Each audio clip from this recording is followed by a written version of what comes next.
orang bodoh. Udah aja pilih satu yang pasti kalau misalnya lagi pengen hiburan tuh siapa nih yang ditonton. Kalau aku Winda Basudara. Bocil kematian. Absen bang. Ada aku.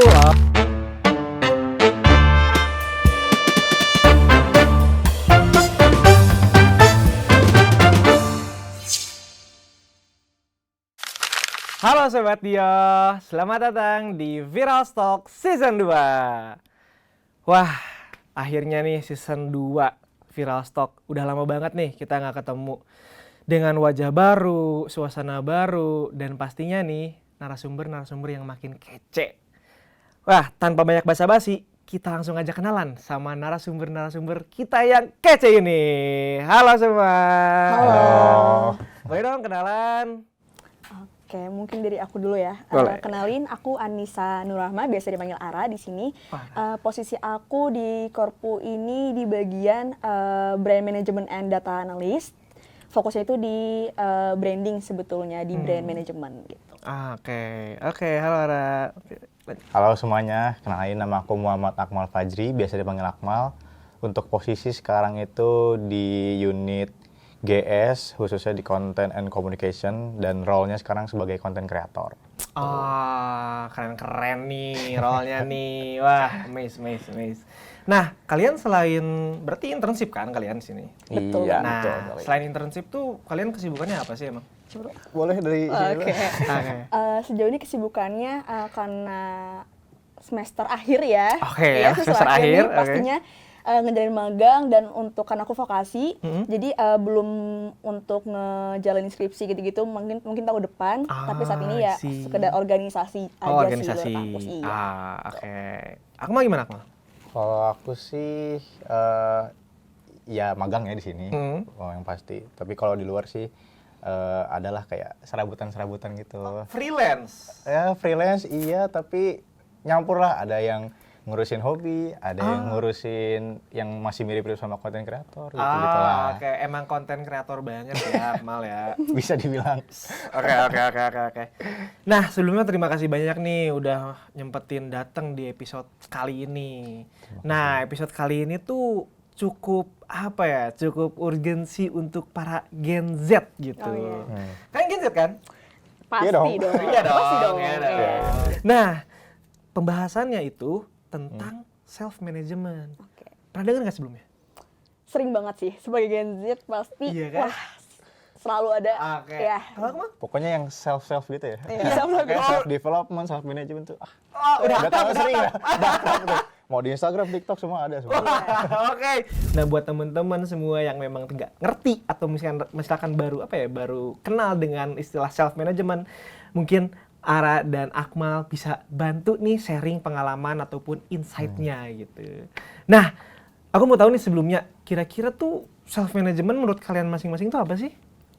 Kalau menurut aku, self management itu gimana sih cara kita mengendalikan diri kita, nggak cuma tentang emosional aja, tapi gimana cara kita ngendaliin pikiran kita, perasaan kita, ketika kita lagi ngejalanin atau ngerasa burnout akan sesuatu sih, kayak gitu kurang lebih. I see. Kalau Akmal gimana? Mungkin kalau dari aku sesederhana bisa ngurus diri aja sih. Dari misalkan dari mengelola emosi, dari mengelola hubungan sama orang lain, terus yang pasti intinya berhubungan sama diri sendiri sih, yang kayak kita tuh udah bisa kasarnya mungkin berdamai lah sama diri sendiri. Kita tuh bisa manage diri sendiri dah sebelum akhirnya kita bisa manage orang gitu. Jadi kita sebelum manage orang tuh kita manage diri sendiri dulu. Bener-bener. Good point. Nah, tadi kan udah ngejelasin nih penjelasan tentang self management. Aku pengen tahu nih, kalau misalkan self management tuh seberapa penting sih misalkan buat keseharian kamu, apalagi kalau misalkan di ranah yang profesional. Mungkin bisa dari Oke, boleh. Seberapa penting di dunia profesional menurut aku sangat-sangat penting, karena apalagi buat kita nih Gen Z, kadang banyak beberapa dari kita mungkin punya permasalahan kayak sandwich generation, mungkin hal-hal kayak gitu kan, itu kan ranah pribadi ya, yang mereka punya urgensinya di kehidupan mereka tuh kayak kadang mungkin ngerasa di posisi ini tuh aku juga pusing loh di halang lainnya gitu, tapi aku juga nggak bisa nge-compare atau jadi satu nih antara permasalahan pribadi dengan ranah profesional. Nah, ini makanya di situ penting banget posisinya buat gimana cara kita tahu self management buat kayak benar tadi kata Akmal bilang kalau kita harus beres dulu sama diri kita sendiri. Even kayak walaupun kita ngerasa belum beres, mungkin ya di posisi atau kondisi tertentu kita harus tahu nih gimana cara kita ngatasin solusinya seperti itu sih. Setuju banget sih. Karena bakal hancur juga kerjaan kalau nggak bisa terpisah ya sama hal pribadi. Betul. Akmal gimana Akmal? Seberapa penting? Yes. Penting banget. Penting banget. Karena kan udah lumayan sering ya mungkin ketemu sama yang seumuran udah pasti lah ya teman-teman sekitar. Terus kayak di saat kita tuh udah mulai grow, udah mulai coba benahi nih semua aspek kehidupan, ya kita yang akhirnya ngarah ke self management juga. Kalau ketemu orang yang belum bisa memanage dirinya sendiri tuh kayak secara tidak sadar tuh merugikan orang lain yang dimana ya kita juga gitu. Nah, kalau dibalik, kalau misalnya kita nggak bisa nge-manage diri sendiri, pasti kita bakal ngerugiin orang lain gitu loh.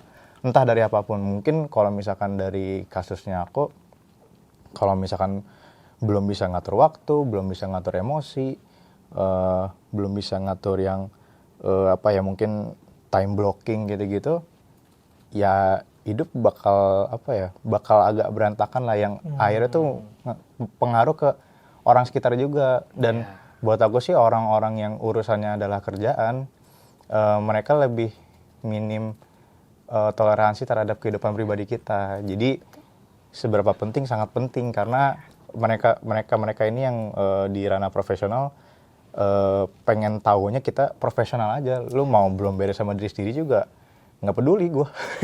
Kasarnya begitu ya. Beresin sama diri sendiri tuh emang PR banget sih. PR. Butuh waktu. Itu waktu itu. Nah, setelah kita bahas nih pentingnya self management, gak semuanya berjalan mulus lah ya. Pasti ada aja kan tantangannya yang tadi disebutin sama beberapa yang Akmal gitu kan. Nah, menurut kalian tantangan terbesar yang biasanya dihadapi sama orang-orang dalam mengatur waktu ataupun mengatur energi itu apa sih biasanya? Tantangan itu sih nggak jauh dari ketika kita lagi ngejalanin kerja atau apa, kadang hal-hal di luar kendali nih akan selalu ada datang nggak sih? Eksternal nggak pernah, ya eksternal pasti akan aja kayak, aduh nih hal yang nggak pernah kita sangka, nggak pernah kita duga. Kadang ngerasa, wah ini kayaknya kalau nggak cepet diberesin bakal ngeganggu juga nih. Wah, bener. Tapi gimana caranya, tantangannya itu kadang yang aku rasa ketika hal itu datang bersamaan sih. Nah, itu tantangannya ketika hal itu datang bersamaan.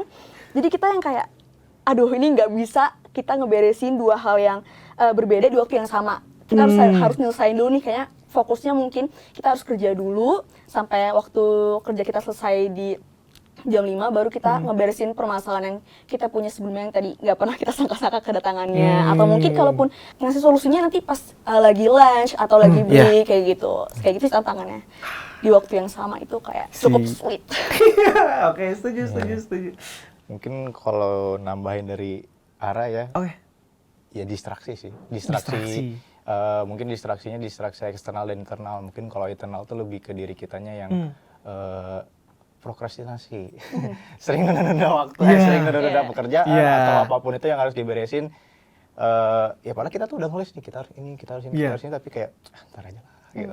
Jangan distraksi eksternal, kayak kita lagi ngerjainnya enak-enak, apapun itulah ya, terus tiba-tiba ada urgent nih, ini harus beres sekarang, ya itulah. Terus kayak kan setelah kita habis ngerjain dari situ, biasanya untuk ngebalikin momentum ke kerjaan yang semulanya kita lagi kerja itu lama lagi biasanya. Itulah, jadi distraksi sih kayaknya yang paling mengganggu ya sebagai tantangan tuh ya itulah ya, sosial media juga termasuk loh. Iya. Nah, dari tantangan-tantangan tadi berarti kan pasti ada beberapa kesalahan umum yang terjadi juga kan dari diri sendiri gitu kan. Entah itu secara eksternal ataupun internal gitu kan. Nah, kalau kesalahan yang sering terjadi nih dari diri kalian dalam segi self management itu apa sih biasanya? Ya entah itu secara individu ataupun ya secara kerjaan gitu. Di beberapa waktu kadang kita nggak berani untuk bilang enggak di saat kita nggak Oke. mampu. Setuju. Itu sebenarnya sangat penting banget ya buat kayak kita satu kata aja enggak itu tuh udah bisa apa yang ngatur self management kita juga loh. Iya, Buat betul. kayak tadi Akmal bilang kalau kita lagi ngerjain satu hal terus tiba-tiba ada distraksi lain-lainnya, itu mungkin karena salah satunya itu kita nggak berani untuk bilang enggak ataupun hal sejenisnya itu sih. Kadang hal-hal yang bikin kita aduh gak enak nih, takutnya dia mikir apa, aduh gak enak nih takutnya kayak aku dicapnya kayak gini itu tuh yang harus kita atasin di situ sih. Setuju sih, setuju Itu banget. kita nggak berani bilang enggak tuh bahaya banget menurut aku.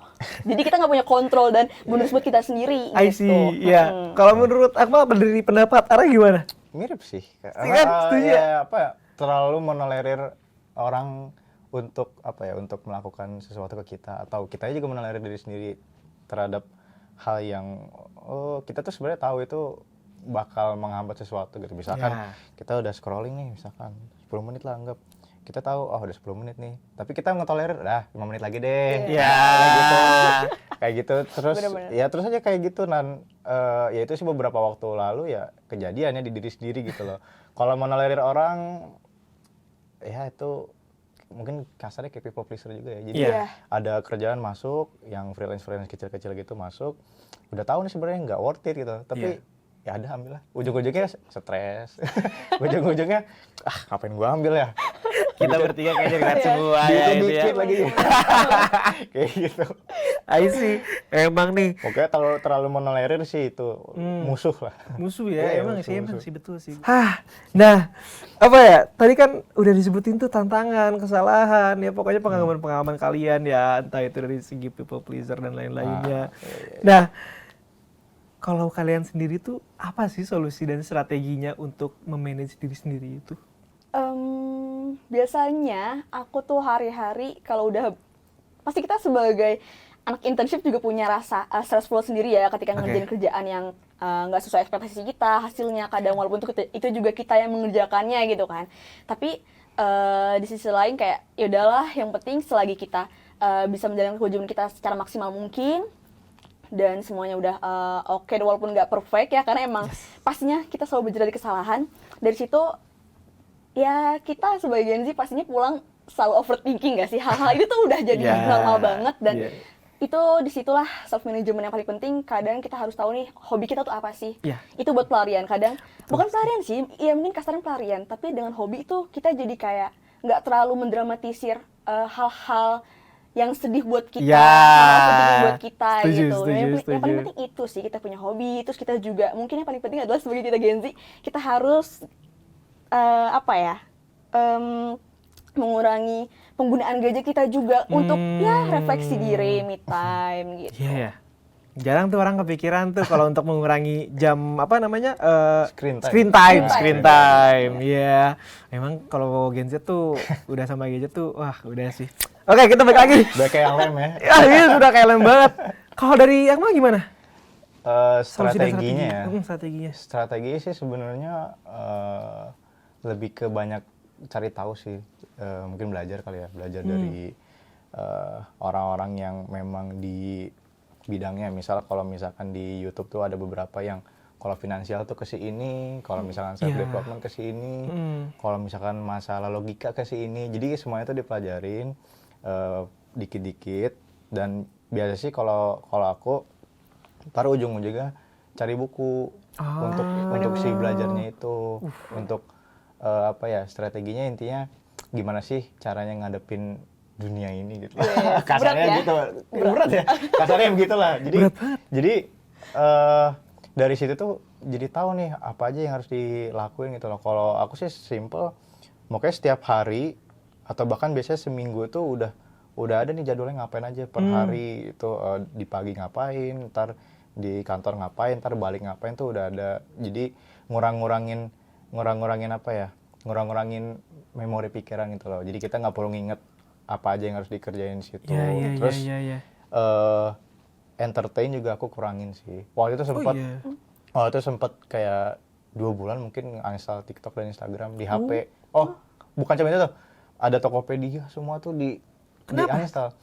Karena mungkin itu udah kayak udah masuk ke otak gitu yang masalah scrolling itu loh. Main scroll udah nggak ada gitu ya. Instagram, udah nggak ada TikTok, scrollingnya yang lain. Scrollingnya marketplace. Iya juga ya. Check out.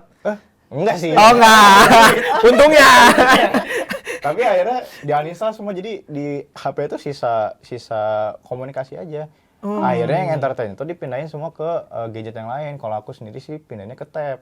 Oke. Karena kalau tab kan lebih gede. Iya. Makainya juga nggak semalas kayak HP bisa tiduran gitu. Iya. Gitu kan. Jadi semua dipindahin ke situ. Terus milih entertain nih, misalkan karena kan orang banyak nih tontonannya, misalkan ada game, ada otomotif misalkan. Nah kalau aku tuh udah aja pilih satu yang pasti kalau misalkan lagi pengen hiburan tuh siapa nih yang ditonton. Kalau aku Bida Basudara. Bocil kematian. Absen bang. Ada aku. Jadi setiap hari kalau mau lagi entertain, mau dihibur, nontonnya dia. Jadi nggak usah bingung lagi. Jadi ngurangin beban pikiran. Iya sih, bener sih. Kayak gitu. Iya. Oke juga. Iya. Jadi TikTok udah nggak ngehibur, Instagram juga udah nggak ngehibur. Paling Instagram cuma kayak update dikit lah, kayak branding diri. Iya kan. Paham. Kayak gitu. Tapi berarti nggak megang banget tuh sosial media atau masih sih sebenarnya? Masih, cuma lebih dikontrol aja sih. Lebih dikontrol. Kalau misalkan di tab itu kan kita biasanya harus ada space yang enak ya buat naruh tabnya gitu. Iya. Karena kan kalau dipegang juga berat ya. Iya. Jadi makanya itu nggak lama. Makanya nggak sambil tiduran, nggak sambil gimana gitu loh. Masih pakai cuma kayak sekali buka paling ya 10 menit udah beres gitu loh. Bahkan sampai DM TikTok tuh udah numpuk lah tuh. Dari teman kan masih kirim-kiriman. Iya. Aku diemin semua. Terus kalau ketemu gimana? Kalau ketemu ya udah, gue uninstall gitu lah. Oh, lu bilang uninstall aja, to the point. Gitu, to the point aja. Siapa tahu dia excited. Lu lihatnya kemarin ini video yang gue kirim gitu kan. Gitu aja, udah di-uninstall nih. Kayak gitu aja. Oke. Gue detox. Kontrol waktu juga tahu kalau di media sosial tuh. Oh iya. Iya ada. Kayak TikTok tadi tuh ada. Kita bisa nyeting juga kayak kita tuh maksimal harus sehari tuh berapa jam sih penggunaan tuh bisa loh. Aku pakai itu juga betul ya. Baru tahu lah aku. Itu bisa. Wah, insight banget. Tapi tetap aja sih ada option kayak mau ditunda dulu atau oke. Oh iya. Udah tetap aja. Jadi ke diri sendiri. Iya benar. Kelas ya. Iya. Itu dia. Ujung-ujungnya lanjut lagi. Iya, bener lagi. Ada. Iya. Oh iya, Ya, aku ingat waktu itu pernah download aplikasi third party gitu. Kayak download buat kayak ngontrol manajemen waktu. Iya. Kayak kamu udah buka TikTok 5 kali hari ini Iya, dalam 24 jam. Terus kayak udah buka lagi aja gitu kan. Akhirnya ya udah ujung-ujungnya balik lagi ke diri sendiri kan gitu. Iya sih. Itu dia. Oh, oke.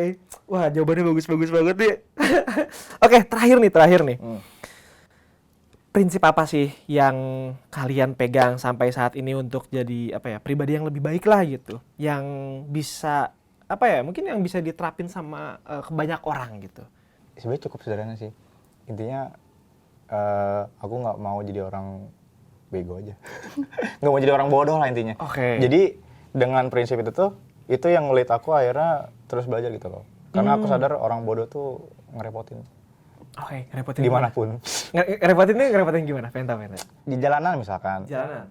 Iya, nerobos lampu merah, lawan arah, nerobos rel kereta, yang kadang tuh kita berpapasan dengan mereka gitu loh. Iya. Kita mau ngomel tapi orang bodoh. Gitu. Self kontrolnya kayak orang bodoh. Iya. Jadi aku nggak mau jadi orang kayak gitu. Kalau di paham. sosial media mungkin nggak tahu ya, sadar apa enggak. Kalau sekarang tuh lihat sosial media, buka komen tuh kayak udah expect pasti orang ada aja yang ngehujat gitu loh. Atau ada aja yang ngiri gitu. Iya, setuju banget. Nah itu orang-orang kasarnya orang-orang bodoh dikasih media tuh kayak gitulah gitu loh. Jadi nggak bijak. Nggak bijak ya. Nah aku nggak mau jadi orang kayak gitu. Jadinya yang ya terus belajar lah jadinya. Terus belajar. Biar nggak judgmental gitu. Benar. Biar nggak nyakitin hati orang lain. Ya, benar. Gitu, ya kan? Iya. Terus kontrol diri kan. Benar. Iya, kayak gitu. Jadi orang bodoh guys. Itu emang poin bagus sih. Ada pepatahnya juga. Apa? Life is harder and it will be harder if you're stupid. Iya. Banget. Udah. Oke. Setuju. Kalau aku sih ya nggak jauh beda lah sama apa yang tadi bilang. Kalau jangan sampai orang merasa kita repotkan karena kita nggak bisa ngekontrol diri kita, apa yang bisa kita kontrol. Dan menurut aku sebenarnya dari self management ini kalau banyak yang salah paham dan kita nggak tahu cara gimana kontrolnya, mungkin akan jadi suatu kesalahpahaman buat orang lain. Ya, di mana ya kita masing-masing pasti punya asumsinya sendiri, dan itu sih menurut aku yang paling fatal sedikit hal kecil tapi jadi krusial juga buat lingkungan sosial kita atau lingkungan keluarga, pertemanan dan sebagainya. Itu sih. Mantep banget nih pengalamannya, insight-nya. Nggak expect sih sejauh ini. Karena jujur Gen Z tuh sama hal yang seperti ini ya self management ini ya terutama pasti banyak dari Gen Z tuh kurang melek gitu kan. Nah, kalian berdua tuh ya menurut aku pribadi salah satu dari Gen Z yang melek dengan hal tersebut gitu. Sehingga ya tadi outputnya banyak banget, kritis banget gitu kan. Ya mulai dari jangan jadi orang bodoh untuk bisa memanage diri sendiri gitu kan pada akhirnya. Ya kurang lebih yang seperti itulah ya. Wah, kita udah sampai di penghujung acara nih. Thank you banget nih sekali lagi karena udah menyempatkan datang di episode pertama kita di season 2 ini. Aplaus dulu dong buat kalian dong. Wah, oke Sobat Dio, jangan lupa untuk like, komen, dan subscribe YouTube-nya Telkom Virals, dan jangan lupa juga untuk follow semua sosial media Telkom Virals, ada Instagram, TikTok, dan yang pastinya channel YouTube. Nah, sampai jumpa di episode-episode berikutnya yang gak akan kalah seru dari segi topik dan narasumbernya. Oke, mungkin sampai situ aja. See you soon. Sampai jumpa di episode lainnya dan dadah.